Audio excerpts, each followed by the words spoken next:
최근에 EU의 ESG 규제가 완화됐다는 소식 들어보셨죠? 아마 많은 중소기업 대표님들은 이제 살았다 하고 한숨 돌리셨을지도 몰라요. 근데 말이죠.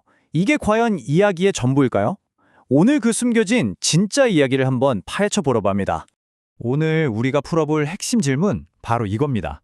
분명 유럽연합이 규제를 풀어줬다고 하는데 실제 비즈니스 현장에서는 아니, 왜 ESG 데이터 달라는 곳은 더 많아졌지? 하는 목소리가 들려온단 말이죠. 이게 도대체 어떻게 된 일일까요? 뭔가 앞뒤가 안 맞잖아요? 자, 우선 많은 분들에게 정말 좋은 소식처럼 들렸던 것부터 한번 짚어보죠. 겉으로 보기엔 정말 부담이 확 줄어든 것처럼 보였거든요. 네, 바로 이 CSRD, 기업 지속 가능성 보고 지침 말입니다.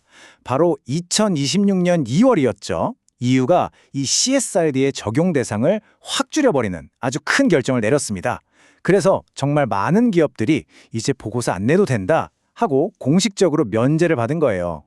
그리고 이 조치의 혜택은 바로 우리 중소기업들에게 돌아갔죠. 그러니까 법적으로 ESG 보고서를 꼭 내야 했던 그 엄청난 부담감에서 진짜 완전히 자유로워진 거죠. 이것만 보면 와, 정말 큰 산 하나 넘었다. 이렇게 생각할 수밖에 없어요. 자, 그런데 말입니다. 이야기는 여기서부터가 진짜입니다. 이 규제 완화라는 아주 달콤해 보이는 소식 뒤에 어떤 현실이 숨어 있는지 지금부터 들여다보겠습니다. 자, 팩트 첫 번째. 이거 중요합니다. 규제가 완화된 건 맞아요. 근데 그건 어디까지나 중소기업 이야기고요. 이후에 큰 회사들, 이른바 대기업들은 예외가 없습니다. 여전히 그 까다로운 CSRD 규정을 하나부터 열까지 다 지켜야만 하는 거죠. 그리고 두 번째 팩트. 이게 바로 오늘 이야기의 핵심입니다. 이 대기업들이 보고해야 하는 데이터가요. 자기네 회사 공장이나 사무실 데이터만 딱 내고 끝나는 게 아니에요. 그러니까 원자재를 사오는 곳부터 시작해서 물건을 만들고 팔고 나중에 폐기하는 그 모든 과정에 엮여있는 모든 협력업체들, 이 전체 가치사슬에 ESG 데이터를 싹 다 긁어 모아서 보고해야 한다는 겁니다. 자, 이제 좀 감이 오시나요? 대기업의 그 거대한 가치사슬, 그 안에 포함된 수많은 협력업체들. 네, 바로 우리, 여러분의 회사가 거기에 포함될 수 있다는 거죠. 결국 어떻게 된 거냐면 법적으로 보고서를 내야 할 의무는 사라졌을지 몰라도 우리한테 물건을 사가는 그 대기업 고객사로부터 ESG 데이터 내놓으세요 하는 비즈니스적인 압박은 오히려 더 거세진 겁니다. 압박이 사라진 거 아니에요. 그냥 위에서 아래로, 즉 대기업에서 우리 같은 중소기업으로 흘러내려온 것뿐입니다. 아니, 그럼 이 혼란스러운 상황에서 도대체 뭘 어떻게 해야 하냐, 어떤 기준을 따라야 하냐, 이런 질문이 나올 수밖에 없죠. 다행히도 EU도 이런 상황을 어느 정도 예상은 했던 것 같아요. 그래서 새로운 기준을 하나 딱 제시했습니다. 그게 바로 VSME인데요. 이 단어 앞으로는 정말 꼭 기억해 두셔야 합니다. VSME 이게 뭐냐면 자발적 지속가능성 보고 표준이라는 뜻입니다. 이름 그대로 법적인 의무는 아니에요. 하지만 대기업 고객사로부터 계속 데이터 주세요 하는 요청을 받는 우리 같은 중소기업들을 위해서 특별히 만들어진 아주 간결하고 명확한 ESG 보고 가이드라인이라고 보시면 됩니다. 자, 이걸 한번 비교해 볼까요? 얼마나 다른지 눈에 확 들어오실 겁니다. 대기업들이 따라야 하는 완전 빡빡한 표준 ESSRS를 보면요. 보고해야 할 데이터 항목이 무려 300개가 넘고 외부 감사까지 의무적으로 받아야 해요. 정말 헉소리 나죠? 그런데 우리 중소기업을 위한 VSME는 어떠냐? 데이터 항목이 100개도 안 돼요. 거의 3분의 1 수준이죠. 게다가 감사도 필요 없습니다. 와, 이거 정말 훨씬 현실적이지 않나요? 그럼 VSME는 구체적으로 뭘 요구하느냐? 이 표를 보면 딱 감이 옵니다. 보시면 아시겠지만 회사의 거창한 전략이라든지 복잡한 지배구조, 이런 머리 아픈 건 다 빠져 있어요. 대신에 온실가스 얼마나 배출하는지, 우리 직원들 교육은 어떻게 시키고 있는지, 이런 식으로 실제 회사 운영과 직결되는 핵심 데이터에만 딱 집중하고 있습니다. 자, 그럼 이제 이 자발적이라는 말이 어떻게 사실상 필수가 되어버리는지 그 마법 같은 과정을 한번 따라가 보시죠.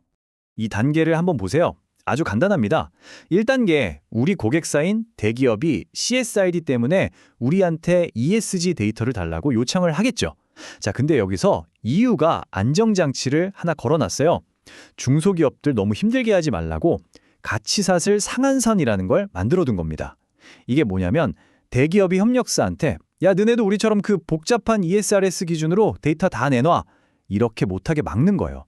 대신 요청할 거면 저기 간단한 VSME 기준으로만 해. 라고 딱 선을 그어준 거죠. 그럼 어떻게 될까요? 결국 우리는 그 대기업이랑 계속 거래를 하려면 이 VSME 기준을 따를 수밖에 없는 상황이 되는 겁니다. 선택의 여지가 없는 거죠.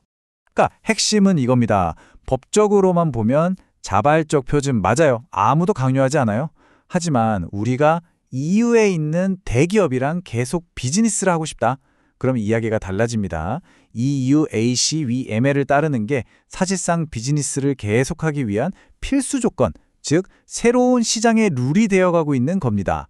자, 그럼 마지막으로 정리해 보겠습니다.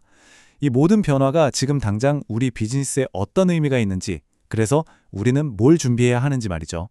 이 시간표를 한번 보세요. 이게 중요합니다. CSRD 적용 범위가 줄어든 건 이미 벌써 지난 2월의 일이고요. 바로 코앞으로 다가온 2026년 6월, 이때가 되면 이 VSME를 공급망 데이터의 공식 표준으로 땅땅땅 못 박는 법안이 나올 걸로 보입니다. 그러니까 이게 뭐 먼 미래의 일이 아니라는 거예요. 정말 발등에 불이 떨어진 거죠. 그럼 이 변화가 우리한테 왜 좋은 소식이냐, 왜 중요하냐? 첫째, 이제 고객사마다 이 데이터 내놔라, 저 데이터 내놔라 하던 게 VSM이라는 딱 하나의 기준으로 통일되니까 오히려 대응하기가 편해져요. 부담이 줄어드는 거죠. 둘째, 뭐라 해야 할지 몰라서 막막했는데 이제 명확한 로드맵이 생긴 거나 마찬가지입니다.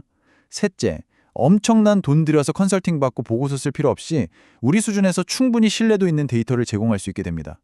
그리고 마지막으로 이게 가장 중요한데 이게 바로 EU 시장에 들어가기 위한 입장권 같은 게 되고 있다는 겁니다.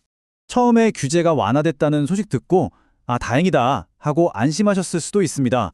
하지만 어쩌면요, 진짜 게임은 바로 지금부터 시작인지도 모릅니다. 내 법적인 의무는 사라졌어요. 하지만 그 자리에 시장에서 살아남기 위한 새로운 룰이 생겨나고 있습니다. 자, 여러분의 비즈니스는 이 새로운 흐름에 올라탈 준비 과연 되어 있으신가요?